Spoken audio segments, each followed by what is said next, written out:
On today's Daily Slab, we are going to be talking about Jacob DeGrom's tough break, Bobby Witt Jr.'s tough season and a half, and a big bounty on a Magic the Gathering card. So sit back, relax, and enjoy today's Daily Slab. Welcome everyone to the Daily Slab. I am Nate, and our trender for today is Jacob DeGrom. Now, he has not been the picture of health the last couple seasons. In fact, he came off back-to-back seasons in which he pitched under 100 innings in 2021 and 2022. While he was amazing in those 2 years, especially in 2021, when he had a 1.08 ERA in 92 innings with 146 strikeouts, still he did not finish the year healthy. He didn't finish the year healthy last year. But when healthy, he's amazing, and so the Rangers took a chance on him. They gave him a 5-year, $185 million deal with the idea that, hey, pitchers like Jacob DeGrom don't come around very often. They're not on the free agent market very often, and you can get one of the best pitchers in the game on your team, so you're going to do it if you have the money. And so they did it, and I can't fault them for it. It's not the worst decision they've ever made. Obviously, health concerns and all that. But when you have a pitcher as good as he is, and he was on pace for the Hall of Fame before injuries the last couple of years and COVID, it looked like you stay healthy, you're really good. He's really good. Well, he didn't stay healthy. In fact, he's headed for Tommy John surgery, and the recovery time period is 12 to 16 months. If it's 12 months, he'll be back next June. He'll miss the rest of this season and a good portion of next season, at least a third of next season. If it's 16 months, he will miss the rest of this season and all of next season. So we're talking about a dude who pitched under 100 innings 2021, 2022, 2023, and might not pitch any innings in 2024 at the age of 36. But that still doesn't mean that his Hall of Fame potential is gone, because he still has potential for the Hall of Fame. He was at 44 wins above replacement by Baseball Reference before this year started, or before he got injured. 44.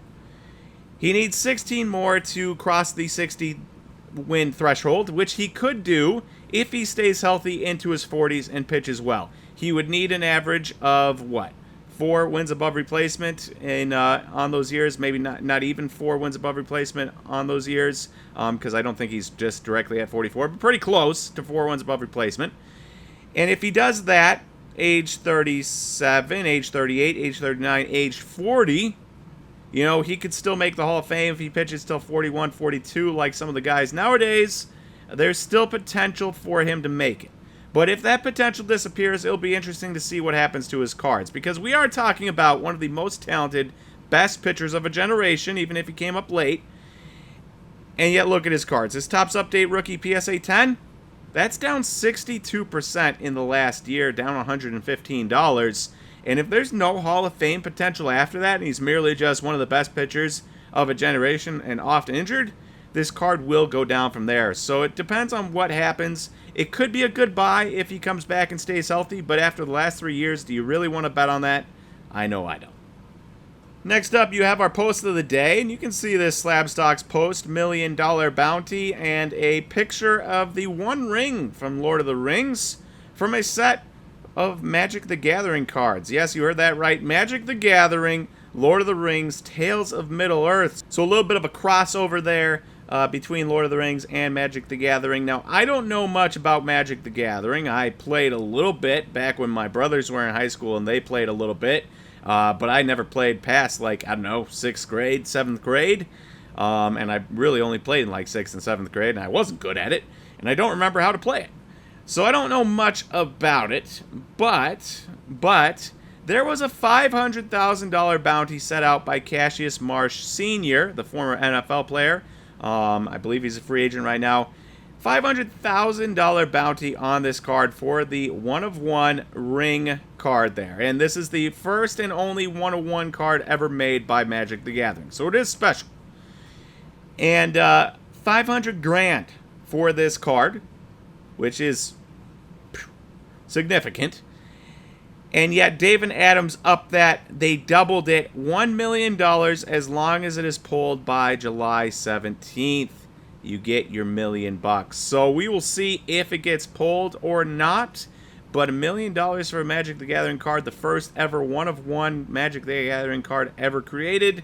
Seems like a lot of money, but people that love Lord of the Rings and people that love Magic the Gathering are probably going to be all over this. And then lastly, we've got Who's Hot, Who's Not. And our Who's Not of the day is Bobby Witt Jr. So I was writing on him for the Trender for this upcoming Friday, but since we don't have another Daily Slab till Monday, I thought I'd bring him up anyways. So Bobby Witt Jr., if you look at his stats between 2022 and 2023, not much has changed. He was decent last year, 2.3 Fangraphs wins above replacement, but overall he was pretty disappointing, 99 WRC plus on the year. From a hitter who was the former #1 overall prospect in all of baseball. So, kind of a disappointment for him, even though he was a decent MLB player. So you coming into 2023 and you're hoping for some changes.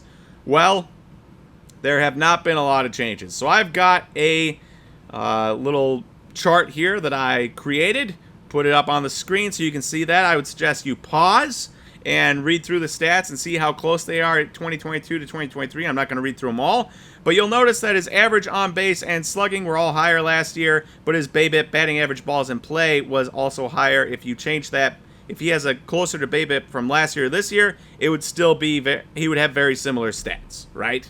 But then you go through and like walk rate's lower, strikeout rate's higher by a smidge. Barrel rate is significantly higher this year, so that's nice. But you know what else is significantly higher this year? His infield fly ball rate. Also, his contact rate is down by a couple percentage points, and his swinging strike rate is up by a good percentage point and a half or so. And so if you look at all those, you'll notice that a lot of the stats are eerily similar to last year. Some of them, barrel rate, are higher, but some of them, infield fly ball rate and strikeout rate, are lower, where you kind of negate that gain in barrel rate to where you say to yourself, you look at all these and you say, wow, after a disappointing season last year, you're hoping to see some progression somewhere on these.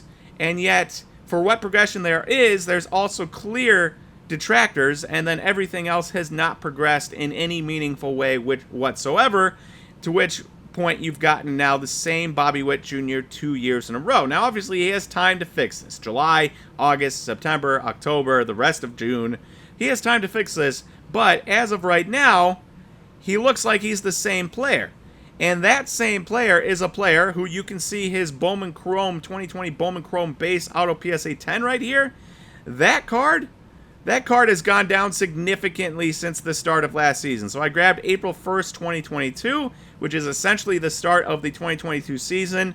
And through today, that card is down almost 81%. His Bowman Chrome base auto PSA 10 is down almost 81%. It was a $3,116 card. It is now a $600 card. And if he doesn't figure things out soon and really change some things in a meaningful way, whether it be drop some strikeout rate, gain some walk rate, raise that BABIP somehow, I don't know what it might be, but he's got to figure something out that makes us say, oh, he's figuring it out, because right now he really just looks, outside of barrel rate, he looks like the exact same player as last year, and that is not a player that people probably want to invest in, and so hopefully he figures it out soon, or else these cards will likely drop even more. And one really quick last thing, we brought up Inter Miami yesterday for the Messi signing, which was really cool to see. And one fun thing from 1:37 p.m. I thought I'd throw in here at the end. They had a 1 million following on Instagram.